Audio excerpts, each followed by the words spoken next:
Өнөөдөр засгийн газрын шадар сайд 3 засгийн газар дамжиж шадар сайд хийсэн эс амар сайхан гэдэг сайдыг өнөөдөр засгийн газрын тэргүүн Зандаж шатар кабинетээс гаргалаа.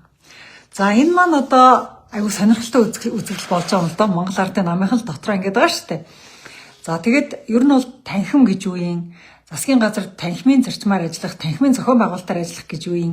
Хизээ Монгол улсын хуульд орж ирсэн, яаж хэрэгждгийг энэ тухай би та бүхэнд бас амар сайхны жишээн дээр ярих гэж бодлоо. Хүмүүс бол залуучууд бол мэдж байгаа шүү дээ. Ер нь бол танхимын зарчмаар ажиллана шүү, танхимын зохион байгуулалтаар ажиллана шүү гэдэг үгийг олон сонссон баг. За энэ бол парламент дээр яригддаггүй, зөвхөн засгийн газар дээр яригддаг. Засгийн газар бол Монгол улсын төрийн гүйцэтгэх дээд байгууллага. Өөрөөр хэлбэл гүйцэтгэх байгууллагын төвшөнд энэ танхимын зохион байгуулалт гэдэг зүйл байдаг.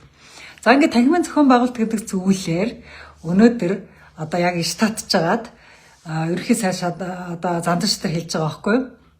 За амар сайхан чи одоо тий засгийн газрынхаа эсрэг гар үсэг зурлаа, огцруулахад гар үсэг зурлаа, дээр нь огцруулахыг бусад гишүүдэд шахлаа. Өөрөөр хэлбэл кабинетийнхаа эсрэг зөндөө ажиллаа. За одоо ингээд чамайг явуулъя. Ингээ ирээдүйн ажил амьдралд чи амжилт хүсье гэдээ ингээ гаргаж илээ. За тэгээд 8 цаг 3 минутанд засгийн газар одоо лайваар тий одоо тийм хэвлэл мэдээллийн нүдэн дээр одоо кабинетийн гишүүнийг хөөж гаргаж байгаа байхгүй одоо энэ үзүүлэнгийн маягаар. За энэ нь бол одоо кабинетийн зарчим буюу энэ танхимын зохион байгуулалтыг бид нар хэрэгжүүлж байна гэдгийг одоо ингээ үзүүлж харуулж байгаа юм шиг байна Зандаж шатрын хувьд бол. За тэгээд амар сайхан бол ингээ олонний нүдэн дээр засгийн газрынхаа оролдоон дээрээс за ингээ хөөгдөд гарлаа да. За гараад ингээ 7 минутын дараа яасан бэ гэхээр амар сайхан өөрийнхөө одоо Facebook дээр пэйж дээр пост өгсөн байлээ. За пост өчгтээ бол мэдгдэл гээд мэдгдэл бичсэн байлээ. За тэр мэдгдлийг ингээд уншаад үзэхлээр өөрийг ингээ улсын хурлын гишүүн Монгол улсын шадар сайд гэж нэрээ тавьж агаад сайн буян ингээ амар сайхан гэж нэрээ тавьж агаад энэ одоо засгийн газарт би угаасаа ажиллахгүй гэдгээ өөр ингээ бичсэн байгаа байхгүй юу. Тэгэхээр өнөөгийн засгийн газар гэдэг өөрийнхөө засгийн газрыг бичээд одоо өөр гүйцэтгэх засгийн газар гэж нэрлээд за тэгээд ийм нөхцөл үйл ажиллагаа нь миний ихтгэл үнэмшил зарчим үнэт зүйлтэй одоо ингээд нийцэхгүй байна гэд ингээд энэ засгийн газраас би угаасаа гарыг гэж бодож байсан юм аа ингээ гарна гэдгээ мэдгэж байна гэд ингээд мэдгэл хийсэн байлээ.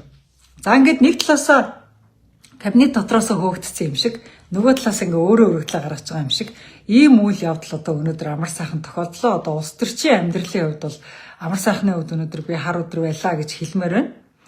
За нөгөө талаас амар сайхан өөрөө энийг бий болгосон. Өөрөө энийг бүр зохиосон, өөрөө энийг бий болгосон.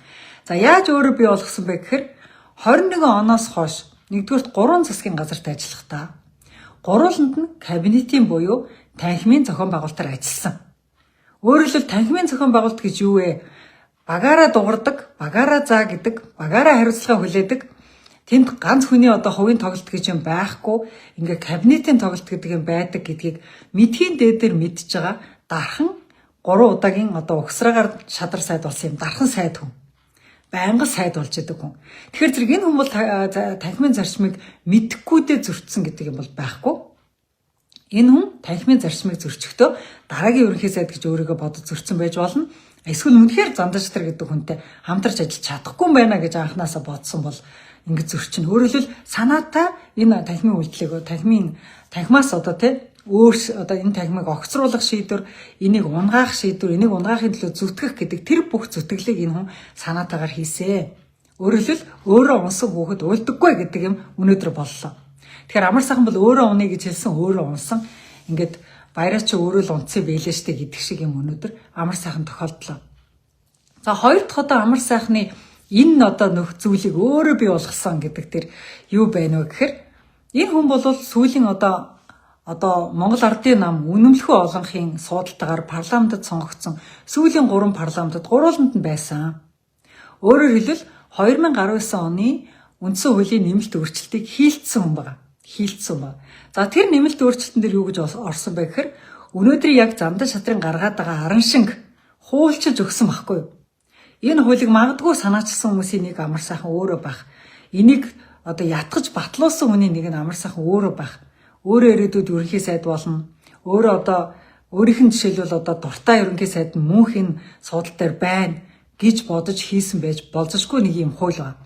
За тэр хуулийн дээр юу гэж байгаа вэ гэхээр урд нь байсан ерөнхий сайдад байсан эрх мэдлийг маш их нэмэгдүүлсэн. Ерөнхий сайдд байгаа эрх мэдлийг нэмэгдүүлээд ерөнхий сайд кабинетынхаа гишүүдийг өөрөө сонгодог, өөрөө томилдог, өөрөө чөлөөлдөг, өөрөө огцруулдаг ийм болгосон. Урд нь тийм байгаагүй. Урд нь 2019 оноос өмнө ямар байсан бэ гэхээр 2019 оноос өмнө танхимын гишүүн бүрийг улсын хурлаараа авч хэлцдэг, улсын хурлын гишүүд коноптчож сонгодог, коноптчож огцруулдаг, улсын хурлын гишүүн огцруулахыг санаачилдаг ийм байсан. За ингээд улсын хуралд байсан эрх мэдлийг ерөнхий сайдын гарт авчирч өгсөн хүн нь амар сайхан өөрөө юм аа. Өөрөө юм. Тэгэхээр энэ конопоро өөрийнхөө санаачилсан хуулиар өөрийнхөө дарсан конопор амар сайхан гэдэг хүн өөрийнхөө өнөөдрийн амьдралыг, өнөөдрийн энэ огцролтыг бий болгожээ. Тэгэхээр дахиад би хэлэх гээд байна. Хоёр дахь удаага өөрөө унсан хүүхэд үлдэггүй гэдэг юм боллоо шүү. Тэгэхээр зэрэг баяраа өөрөө унсан юм байна гэдэг юм хоёр дахь олчлоо. За гурав дахьт нь одоо юу болж байна вэ гэхээр засгийн газар болвол юу байгаа? Засгийн газар бол 2000 одоо тийм 1993 оноос хойш 93 онд засгийн газрын тухай хууль гэдэг хууль гарсан. За би яг он сараар нь хэлээд өгье. Засгийн газрын тухай хууль 1993 оны 5 сарын 6-наас хойш буюу 32 жилийн турш хэрэгжиж байгаа заалт байна. За энэ заалтан дээр нь юу гэж өгүүлбэр байгаа вэ гэхээр засгийн газар үйл ажиллагаагаа танхимын зохион байгуулалтаар хэрэгжүүлнэ гэж.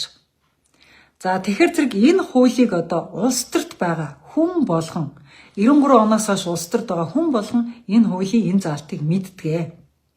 Мэддэг учраас яадаг вэ гэхээр яг өөрийнх нь засгийн газар огцрох асуудал яригдаад эхлэхэд яаж ч байсан засгийн газрын талд конопт дарах ийм одоо үүрэгтэй байдаг. Одоо танхимын зохион байгуулалттай учраас унуул бүгдээрээ уны, ажиллавал бүгдээрээ ажиллая гэдэг ийм одоо танхимын зохион байгуулалтыг одоо энэ төр хуульчлаад тавьсан байгаа учраас тэр хүн засгийн газраа үлдээ гэж конопт дарах нь засгийн газрын гишүүний бичигдээгүй үүрэг байдаг. За би жишээлбэл энийг амьдрал дээр мэдэрч байсан. Алтан уугийн засгийн газрыг огцруулъя гэд 19 гишүүн гар үсэг зураа санаачлаад тухайн үед оруулж ирж яхад засгийн хаан газрыг ямар ч байсан авч үлдээ гэд кабинетийн бүх гишүүд нь конопо даржсэн, би конопо дарчихсан. За инглигээ засгийн газар бол үлдээгүй. Миний конопол авч үлдэж чадаагүй, унсан. Унсны дараа оюун гэрэл гэдэг хүн кабинетийнхаа эсрэг коноп дараагүй гэдэг улс төрчийнхээ нэр хүндтэй үлдэжсэн байхгүй. За тэрэн дээр одоо яг энэ амар сайхан сая бол улс төрийнхээ хувьд, улс төрчийнхээ хувьд маш том одоо үнэлгээгээ алдсан юм болсон. Нэгдүгээрт өөрөө огцруулъя гэдэг дээр гар үсэг зурцсангүй гэж явсан. Хоёрдугаарт огцруулъя гэдэг дээр коноп дарсан. Гуравдугаарт огцруулахыг дэмжихгүй гэдэг дээр бас нэг коноп дараад дараа нь дэмжихгүй дэмжнэ үлээ. Тэрэн дээр дахиад коноп дарсан. Өөрөөр хэлбэл засгийн газрынхаа эсрэг одоо ингээд угсраа үйлдэлүүдийг хийцэн байгаа байхгүй. Тэгэхээр улс төрчийнхээ хувьд ч гэсэн, засгийн газрынхаа гишүүний хувьд ч гэсэн, за ерөн журмын нөхрийн хувьд ч гэсэн одоо ингээд байлдаан цуг явж хахад араас худаг шаахгүй шүү гэж одоо итгэж болж байсан. Итгээд ингээд шадар сайдаар аваад ингээд хажуудаа шадарлаад явж байсан ерөнхий сайдынхаа ар нуруу нь яана гэдэг үлээ. Ийм болоод одоо хүн чанарынхаа хувьд бол бас оноо алдчихлаа. Улс төрчийнхээ хувьд бас оноо алдчихлаа. За тэгээд бол ер нь бол улс төрд залуу үеийн төлөөллүүд маань маш олон зүйл дээр бас алдаад байгаагийн нэг юм нь одоо энэ нэг хүн чанар, улс төрчийн нөгөө нэг яс чанар, танхимын зохион байгуулалтыг эвдэхгүй байдаг энэ нөгөө нэг одоо бичигдээгүй хуулийг зөрчих гэдэг юм уу те. Ийм зүйлүүдийг бол угсраагаар нь хийжлээ дээ ингээд нүдэн дээр. За тэгээд өөрийгөө бол ирээдүйтэй улс төрч гэж харж байсан байх. Монгол Ардын нам доторх их ирээдүйтэй болсон гэж ингэж харж байсан байх. За одоо том албан тушаалууд маш ойрхон байсан байх. Яг л шадар сайд гэдэг чинь тухайн одоо засгийн газраасаа дээрээсээ 3 дахь хүн байхгүй юу? Хамгийн түрүүнд ерөнхий сайд, дараа нь тэргүүн шадар сайд, тэгээд шадар сайд гэж үйдэг.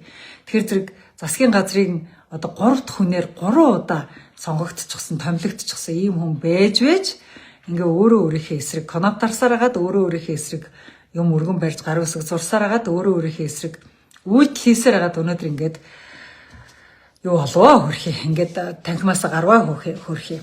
За огцорч гарах бол улс төрч хүний айгүй чухал одоо тий одоо нэр төртөө гаралт байдаг. Ер нь бол огцорч гарах. За танхимынхаа зарчмыг эвдэж гарах чинь тэр хүний хувьд өөдгөө бас нэг өөдгөө гаралтай нэг байдгийн шүү. Тэгээд одоо ингээд арт түмэндээ гологдох, жагсаал цуглаанаар хөөгдөх, эсвэл те кабинетаасаа ингээд кабинетын зарчмаа зөрчөөд хөөгдөх. Энэ хоёр бол улс төрчин бас хүсэлтгүй одоо хамгийн хүсмээргүй гаралтууд байдгийн. Тэгээд энэ хүсмээргүй гаралтаар энэ хүн сая гарчлаа. Тэгээд би энийг одоо яагаад хэлж байгаа юм бэ гэхээр нэгдүгээр би амар сан гэдэг үнтэй ерөөсөө амьдралдаа үг сольж үзээгүй. Тийм учраас надад тэр үнтэй хувийн найз нөхрийн холбоо байхгүй, үс онцонж байхгүй, одоо ямар нэгэн хувийн тооцоо байхгүй. Зөвхөн өнөөдрийн амар сан гэдэг хүний жишээн дээр би улс төрд орж байгаа залуучуудад энэ танхимын зохион байгуулалт гэж юу байд юм бэ? Танхимд нэг орцсон бол ямар ёс зүйн үүрэг хүлээдэг юм бэ гэдгийг л ойлгуулах гэж энийг ярьж байгаа. Ихэнх залуучууд бол одоо ирээдүйд ингээд улс төрч болно, дараа нь сайд болно гэж бодож иж магадгүй. За улсын хурлын гишүүн болж хөлөөтэй, өөртөө дуртай юмаа яриад, дуртай хүнээ шүүмжлэх эрх чөлөөтэй байхгүй юу? Дангаараа улсын хурлынхаа гишүүний ажлыг хийгээ явж байсан бол амар сайхан бол одоо замдаж тэр яаж шүүмжлэх эрхтэй байхгүй юу? Ерөөсөө тэр хүний эрх чөлөөт гишүүний одоо бүрэн эрх нь тэндээ байдаг. За харин сайд болох дуртай байж байгаа сайд болоод нэгэнд сайдын үүрэг гүйцэтгээд ингээд кабинетын гишүүн болцсон бол яг кабинетийнхаа эсрэг бол юм ярих ирэхгүй болчихдээ. Энийг л нөгөө танхимын зохион байгуулалт гэдэг байхгүй юу? Одоо та нар одоо кабинет principles энтергээд та нар одоо олон улсын бусад кабинетуудын ёс журмыг бас үзээрэй. Кабинетын ёс журам гэж юу хэлээд байгаа юм бэ гэхээр бүх юмд хамтын хариуцлага хүлээхийг л хэлээд байгаа. Хамтаараа нэг шийдвэр гаргана, хамтаараа хариуцлага хүлээнэ, унуул хамт унана, босвол хамт босно. Энийг л кабинет гэдэг байхгүй юу? Гэтэл манайхаа айгу муухай, манай ерөнхий сайд айгу муухай, манай засгийн газрын үүрэг гүйцэтгэх засгийн газар надад айгу таалагддаггүй, надад айгу муухай засгийн газар гэж баахан мэдээлэл бичингүүтээ би бол шадар сайд амар сайхан байна гэдэг ингээ гар үсгэж сурчгаар чинь тэр хүнийг хинч одоо сайд гэж хүлээн зөвшөөрөхгүй байхгүй юу? Яг гэвэл тэр хүн чинь өөрөө кабинетийнхаа эсрэг мэдээлэл хийгээд шүү дээ. Тэгэхээр зэрэг ингэдэггүй маа гэж одоо сургамж аваарай. Тэгээд цаашдаа бас амар сайхныг ч гэсэн одоо улс төрд цаашдаа одоо ямар нэгэн байдлаар кабинетэд зүтгэх юм бол одоо ийм маягаар ажилласан хүн бол цаашдаа маш их өөрт нь хүндрэлтэй байх шүү. Ер нь болзгүй сайд мэд дахиж битий болоороо. Яг гэвэл чи кабинетээр ажиллаж чаддгүй хүн юм байна. Кабинет гэдэг юм ерөөсөй ойлгодгүй хүн юм байна. Тэр танхимын зарчим гэдэг юм ойлгодгүй хүн юм байна. Тийм учраас сайд мэд нэг дахиж битий болоороо яав. Сонгогдоод ороод ирэхэд бол гишүүн хүнийхээ ажлыг чөлөөтэй хийгээд хүнийг чөлөөтэй шүүмжлэн авч явах ийм хэмжээний улс төрч байна гэж ингэж одоо өнөөдөр харагдлаа. За тэгээ энэ дашрамд одоо бусад за хүмүүсийг одоо хариуцлага хүлээхийг хүлээж байна. За ганц амар сайхан биш, кабинетийнхаа эсрэг гар өргсөн хүмүүс зөндөө байгаа. Гар өсөг зурсан хүмүүс байгаа, коноп дарсан хүмүүс байгаа, кабинетээ хамгаалж авч үлдэхгүй болтож алгуулсан хүмүүс байгаа. За тэр хүмүүс энэ чинь бүгдээ л кабинетийнхаа эсрэг ажилласан л гэсэн үг л дээ. Тэгэд эдгээрийн одоо хариуцлагыг одоо яаж хүлээлт гэхийг одоо хараа суужий. Одоо нэгэнт одоо үндсэн хуулиар зандаж дотор төчнөө эрх мэдэл өгсөн юм чинь. Энэ эрх мэдлийг яаж эдлэхийг харъя. Энэ ташрамт нэр Монгол Ардын намынханд би бас нэг юм хэлмээр байна. Монгол Ардын намынхан 2019 онд ерөнхий сайдад ийм том эрх мэдэл өгч явахдаа юу бодож ирсэн болоо? Юу бодож ирсэн болоо? Дараа нь ингээ өөртөө ингээ нам дотор ингээ бүжигнуулхан гарч ирээд ингээ бүжигнуулна гэдэг ер нь тооцоогүй бүгдээрээ сайхан үндсэн хуулинд өөрчлөлт оруулсан юм шиг байх юм. Тухайн үед одоо үндсэн хуулинд өөрчлөлт оруулахдаа Монгол Ардын нам үргэлжлэлтэй эв нэгтэлтэй байх юм чинь үргэлжлэлтэй нэг даргынхаа амаар явах юм чинь дарга нь заа гэвэл бүгдээрээ заа гэж дагах юм чинь гэдэг ийм одоо assumption гэж ярьдаг те ийм таамаглал дээр тулгуурлаад энэ хуулийг гаргацсан юм шиг байна. За гэтэл яаж ийнө гэхээр нам дотор нь хулгай нь үрлээд удирдагч нар нь мангар их хулгайлаад хүүхдүүд нь одоо те тансаглаад ирүүл ард түмэн бухимдаад буулгачвал дараагийн гарч ирэх хүн яг энэ үндсэн хуулийнхаа дагуу ингээд эрх мэдлээ хэрэгжүүлээд эхлүүл юу болох вэ гэдгийг юур тооцоолоогүй юм шиг байна. За тэгээд энэ тооцоолоогүйгээр өөрснөө өгсөн энэ эрх мэдэл дээр одоо өөрснөө ингээд зөрчилдөөд явж байгаа. Өөрснөө тэрэндээ одоо хулгайч нарыг ч гэдэг юм уу одоо тийм хулгайтай тэмцэгч нар ба хулгайч нарыг ч гэх юм уу эвлэрүүлэх ажлын хэсгэн дээр байгуулаа яваад ах шиг байна. Тэгээ одоо Монгол Ардын намханд дахиад хэлье да. Баяраа өөрсдөө л унтсан юм байлээ штэ гэдэг шиг та нар өөрсдөө л ийм эрх мэдлийг ерөнхий сайдад өгсөн шүү дээ. Тэгээ энэ эрх мэдлийг чи хэрэгжүүлээд эхлэхээр амьдрал ийм л байдаг юм байна. Амьдрал ийм л баян байдаг юм байна. Тэгэхээр зэрэг одоо энэ үндсэн хуулийн дагуу л одоо бүх юм болж байгаа шүү дээ. За тэгээд тэрийг одоо та нар өөрснөө л одоо эдэлцгээ те одоо тэгээд эрх мэдэлтэй ерөнхий сайдтай байхад ямар байдгийг одоо тэгээд өөртөө эдлээд явдаа одоо тэгээд энэ эрх мэдлийнхээ дайнд ажныг тийм ээ. За нөгөө талаасаа улсын их хурал дээр бас нөгөө нэг үндсэн үйлчилсэн хүмүүсээ авч хилцэх, эргүүлэн татах тэр ажлууд бас хийгдэх байх гэж харж байна. Тэнд чинь бас одоо загад тавьчихсан хууль байж байгаа. За дээр нь бас нөгөө нэг улсын хурлын даргаас өөрөө чөлөөлөгдчихдөг чөлөө огцорчдөг чөлөө нөгөө амар баясгалан гэдэг хүн байгаа шүү дээ тий. За тэр амар баясгалан дээр бас нэг сонин асуудал үүсээд байна. Одоо хэрвээ прокурорын газраас хийсэн мэдээлэл дээр амар баясгалан гэдэг хүнийг ялагдагчаар татсан. Энэ хүнийг одоо авилгалын хэрэгээр шалгаж байгаа гэдэг ингээд прокурорын газраас ингээд мэдээлэл хийчээд байхад Монгол Ардын намын хяналтын зөвлөл гэдэг байгууллага нь ерөөсөө энийг авчилцгүй байгаа нь бас харал татчил байна лээ. Гэхдээ энэ бол тэдний намын дотоод асуудал.